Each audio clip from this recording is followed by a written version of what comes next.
Is it really possible for a tiny tweak to your morning coffee routine to ignite your metabolism and put your body into full fat-burning mode for the rest of the day? Check out the link in the video description now and transform your morning coffee into a metabolism-boosting super drink. A former cop has revealed the 2 crucial steps that must be taken in the search for missing Brit Jay Slater. Missing person expert Charlie Hedges also warned about the risks of online sleuths and amateur detectives trying to crack the case. A major search has entered its 5th day in Tenerife to locate the 19-year-old who vanished after a rave on Sunday night. Helicopters, drones and dogs have been scouring the island since Monday, with search crews now focusing their efforts on the 2,000 feet Masca ravine in the north. Speaking to our channel, ex-detective Hedges explained there are 2 crucial steps that need to be taken to help the search for Jay. He said they first need to construct a profile of Jay, from everything from his personality to his fitness, to try figure out his thinking. Cops will need use this to work out where he may have gone after the Airbnb he stayed in on Sunday night before he vanished was identified. By reconstructing how Jay may think, they will be able to narrow down the search area. He said, one is on the investigation side to investigate or understand Jay, what his personality is, what he's like, fitness, what he was doing, know he was at the party and moved off.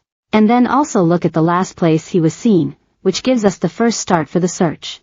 And then looking at different hypotheses to just try and determine what might have happened. When it comes to the search, he thinks Spanish investigators seem to have used a good range of resources and put a lot of effort into it, with helicopters, drones, dogs and people on the ground. He said, I think that would be the main working hypothesis, that he walked off, got lost, became dehydrated, and succumbed to the elements, or fall.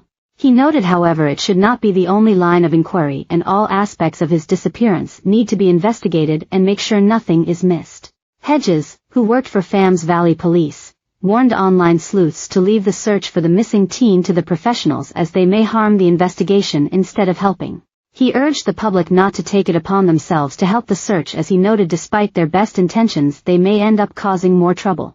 He said, information from the public witnesses, and so on, can be critical. In these investigations, we would always be looking to find what other people may have seen. Speculation and rumor doesn't help.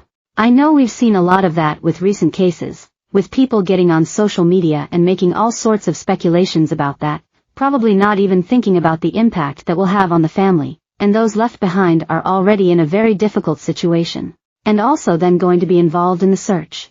Ideally, the primary search should be left to professionals who have the right training, experience, and equipment to go into those areas. And sometimes people can, with the right intentions, go into there and get themselves into difficulty and add to the problems. So it needs to be very much under the control of the local police. Jay's last known location was the Teno Rural Park, a 10-hour walk from his accommodation in Los Cristianos.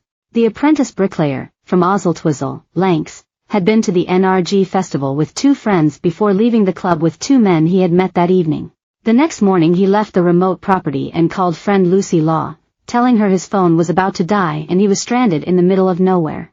It comes as the hunt goes on for a 5th day, the 2 mystery men who Jay was last with have not broken their silence and are understood to have since left the island to return to the UK.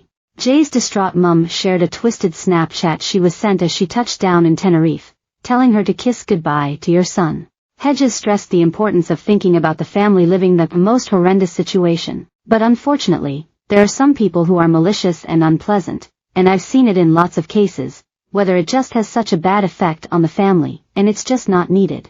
Just being left not knowing, having no answers, worrying about what's happened to your son, daughter, or loved persons is the most incredibly difficult situation to be in, and I think we must remember that and be sympathetic to the family.